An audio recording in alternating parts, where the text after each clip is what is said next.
Xin chào các bạn, chào mừng các bạn đến với kênh Nagi Kiếm Hiệp và Huyền Sử. Xin chào các bạn yêu mến thế giới võ hiệp của Kim Dung. Hôm nay, chúng ta sẽ cùng bước vào một hành trình đầy kịch tính và thú vị để khám phá một trong những bí ẩn lớn nhất của tác phẩm Thần Điêu Hiệp Lữ, đó chính là tên thật của Tiểu Long Nữ. Có thể bạn nghĩ rằng đó chỉ là một chi tiết nhỏ, nhưng thực ra, cái tên của Tiểu Long Nữ lại là nguồn gốc của biết bao tranh cãi và thắc mắc suốt nhiều năm qua. Tên của nàng, liệu có thật sự tồn tại? Là Long Thiên, nghe thật quyền lực và huyền bí, hay Long Bích Hà, dịu dàng và trong trẻo? Hay phải chăng nàng hoàn toàn không có tên thật, chỉ đơn giản là một biểu tượng không cần tên gọi để trở nên nổi bật? Chúng ta hãy cùng đi ngược dòng thời gian, tìm về những năm tháng khi Kim Dung lần đầu sáng tạo ra nhân vật này. Câu chuyện về Tiểu Long Nữ không chỉ là câu chuyện tình yêu lãng mạn giữa nàng và Dương Quá, nó còn là câu chuyện về thân thế, về những bí ẩn chưa từng được tiết lộ trọn vẹn. Những thông tin mâu thuẫn, những câu chuyện đồn đại, từ việc nàng được nuôi bởi một đạo sĩ toàn chân giáo, đến sự xuất hiện của vị sư phụ bí ẩn vốn là A Hoàn của Lâm Triều Anh, tất cả đều tạo nên một lớp màn bí ẩn phủ quanh cái tên của nàng. Một số người nói rằng sự thật này giống như một trò chơi trốn tìm giữa độc giả và Kim Dung. Những gì Kim Dung hé lộ về Tiểu Long Nữ chỉ đủ để chúng ta tò mò, rồi sau đó chìm đắm trong muôn vàn suy nghĩ, đoán giả đoán non. Liệu có phải chính sự bí ẩn này đã làm nên sức hút vượt thời gian của nàng hay không? Điều gì khiến Kim Dung quyết định không đặt tên thật cho Tiểu Long Nữ, trong khi các nhân vật khác đều có những cái tên mỹ miều như Trình Linh Tố, Chu Chỉ Nhược hay Lý Mạc Sầu? Hãy cùng mình lần lượt giải mã những bí ẩn đằng sau người đẹp thoát tục, cô Long huyền thoại trong tập video ngày hôm nay. Chúng ta sẽ khám phá từng lớp câu chuyện, từ lời đồn đại cho đến những giả thuyết điên rồ nhất, để rồi nhận ra rằng có khi cái tên không quan trọng bằng chính những gì nàng đã làm và để lại trong lòng người hâm mộ. Hãy giữ chặt chiếc ghế của mình nhé, vì đây sẽ là một hành trình đầy bất ngờ và kịch tính. Thần điêu mối tình lớn giữa chốn tang thương. Thần điêu hiệp lữ, hay với tên gọi mang hơi hướng anh hùng ca hơn, Thần điêu đại hiệp, nghe rất oai đúng không nào? Là một tác phẩm võ hiệp của cố nhà văn Kim Dung. Được đăng lần đầu trên tờ Minh Báo vào ngày 20 tháng 5 năm 1959, Thần điêu hiệp lữ đã sống nhờ các cột báo này suốt 3 năm liền, chắc không phải vì đăng nhầm như một số truyện dài kỳ khác đâu. Đây là phần thứ 2 trong bộ Xạ Điêu Tam Bộ Khúc.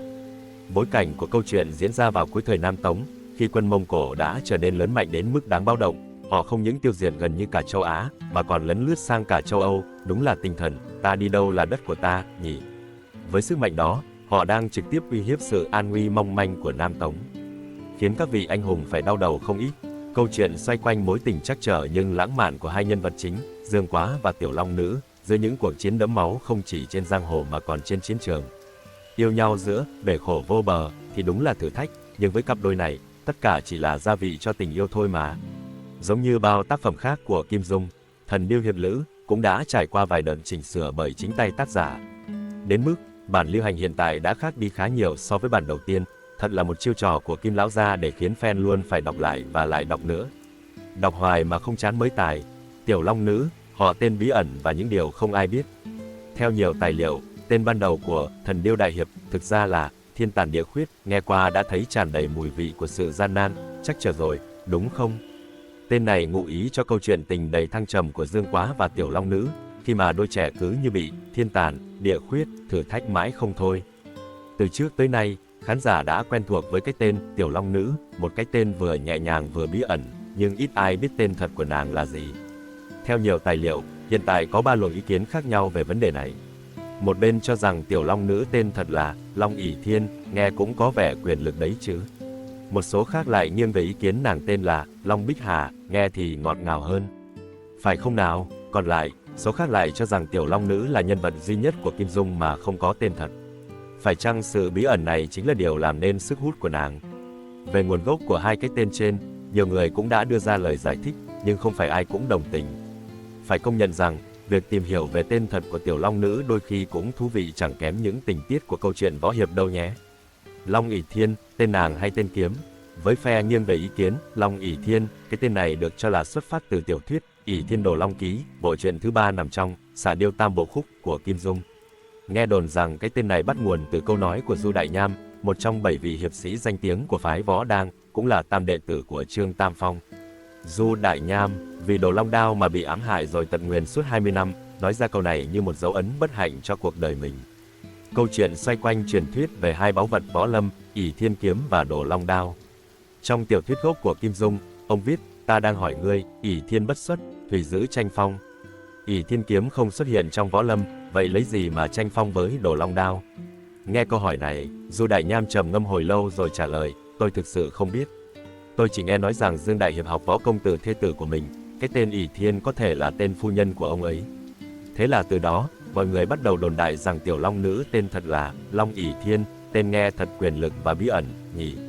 Những người phản bác lại cho rằng, lấy cái tên Long ỷ thiên, chỉ dựa vào câu nói của Du Đại Nham thì không đáng tin cậy cho lắm. Hơn nữa, võ công mà Dương Quá học từ tiểu long nữ chủ yếu là bộ Ngọc Nữ Tâm Kinh. Còn môn võ lợi hại nhất, Ám Nhiên Tiêu Hồn Trưởng, thì lại do chính Dương Quá tự sáng tạo ra. Đã vậy, vũ khí lợi hại nhất mà chàng có, Huyền Thiết Trọng Kiếm, lại được kế thừa từ Độc Cô Cầu Bại. Vậy thì, cái tên Long ỷ thiên nghe có vẻ không liên quan cho lắm, phải không nào? Chưa hết, một người phản đối gay gắt hơn còn thẳng thừng cho rằng suy luận này hoàn toàn sai bét.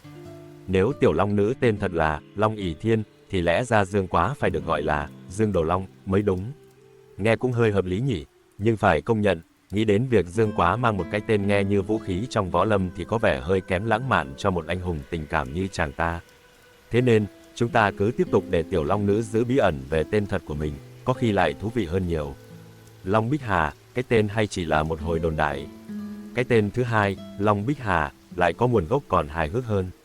Theo QQ, một số tờ báo trước đây từng đưa tin rằng, khi Kim Dung viết bản thảo đầu tiên, tiểu long nữ có tên thật là Long Bích Hà, nghe có chút gì đó vừa trong sáng, vừa mộng mơ, đúng không? Nhưng rồi, trong quá trình viết, lão bá Kim Dung lại suy nghĩ, khoan đã. Tiểu long nữ là nhân vật nữ có vẻ đẹp thanh tao thoát tục, mang khí chất tiên nữ cơ mà. Một nữ tử với dung mạo mỹ lệ, đem lại cảm giác bí ẩn khiến bao người phải tò mò, vậy thì tên thật nghe bình thường quá thì có vẻ không hợp lý. Chính vì vậy, Cố nhà văn quyết định không nên để tên thật cho nàng nữa, thay vào đó chỉ đơn giản gọi nàng là Long cô nương hoặc tiểu long nữ. Nghe vừa bí ẩn, vừa thanh tao, chẳng phải hay hơn sao? Dựa trên di sản văn hóa mà Cố nhà văn Kim Dung để lại, ta có thể thấy ông rất thích đặt tên cho các nhân vật nữ chính của mình với những cái tên thật mỹ miều như Trình Linh Tố, Chu Chỉ Nhược, Mộc Uyển Thanh, Lý Mạt Sầu. Đẹp thế cơ mà, thế nên, phe thứ ba lại cho rằng Kim Dung hoàn toàn đủ sức để đặt một cái tên hay cho tiểu long nữ. Chỉ là ông không làm điều đó thôi, có lẽ vì ông muốn giữ lại một chút bí ẩn cho nàng chăng?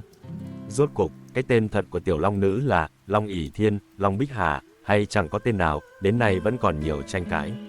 Trong khi đó, phe thứ ba lại đưa ra kết luận, tiểu long nữ không hề có tên thật. Có lẽ với nàng, sự bí ẩn chính là một phần của vẻ đẹp và sự thiếu tên thật. Hóa ra lại khiến nàng trở nên đặc biệt hơn, chẳng phải vậy sao? Tiểu long nữ, cái tên còn bí ẩn hơn cả kiếm pháp. Trong một cuộc phỏng vấn, khi được hỏi về tên thật của tiểu long nữ, Kim Dung từng trả lời, tiểu long nữ bị bỏ rơi bên ngoài Trọng Dương Cung ở núi Trung Nam. Khi một đạo sĩ của Toàn Chân giáo tình cờ đi qua và tìm thấy, chỉ có một mảnh giấy nhỏ để lại ghi, nữ tử tên Long, được người dưỡng dục, cảm kích vô cùng. Sau khi được đưa ra khỏi núi, tiểu long nữ được nuôi dưỡng và trưởng thành. Đến cuối cùng, người trong cổ mộ chỉ biết gọi nàng là tiểu long nữ hoặc cô Long, không một ai biết tên thật của nàng. Trong tiểu thuyết Thần Điêu Đại Hiệp, Kim Dung từng giải thích lý do vì sao tiểu long nữ không có tên thật. Sau khi được đạo sĩ Toàn Chân giáo tìm thấy, việc nuôi một bé gái vô cùng bất tiện khiến vị đạo sĩ này khá băn khoăn. Lúc này, người mà tiểu long nữ gọi là sư phụ xuất hiện và đề nghị nhận nuôi cô. Theo QQ, sư phụ của tiểu long nữ không phải là Lâm Triều Anh như nhiều người vẫn lầm tưởng, mà thật ra chỉ là A Hoàn của Lâm Triều Anh mà thôi. Tác phẩm gốc có đoạn, tiểu long nữ chỉ thiếu nữ An Vận giống A Hoàn nói, đây là sư phụ của ta, ngươi hãy khấu đầu. Kỳ thực, sư phụ của tiểu long nữ là nha hoàn của Lâm Triều Anh. Sư phụ của tiểu long nữ không có đích danh, chỉ được biết đến với cái tên gọi A Hoàn. Chính vì vậy, tiểu long nữ cũng giống như sư phụ của mình, không có tên thật, chỉ được biết đến với cái tên cô Long. Vậy đấy, phải chăng sự bí ẩn lại làm nên nét cuốn hút đặc biệt cho tiểu long nữ? Nhìn vào cái tên của nàng, không biết người ta tò mò vì vẻ đẹp thoát tục của nàng hay vì cái tên mà chẳng ai biết rõ. Có lẽ điều này lại khiến tiểu long nữ trở thành một trong những nhân vật bí ẩn và hấp dẫn nhất trong thế giới võ hiệp của Kim Dung. Trên đây là những tổng hợp của cá nhân tôi các ý kiến về sự thật tên thật của tiểu long nữ trong tác phẩm Thần Điêu Hiệp Lữ của nhà văn Kim Dung. Các bạn cảm thấy thế nào? Theo các bạn, có còn giả thuyết nào nữa không? Các bạn vui lòng ghi dưới phần comment để chúng ta cùng nhau bàn luận về câu chuyện này. Cảm ơn các bạn đã theo dõi, xin chào và hẹn gặp lại các bạn trong những video tiếp theo.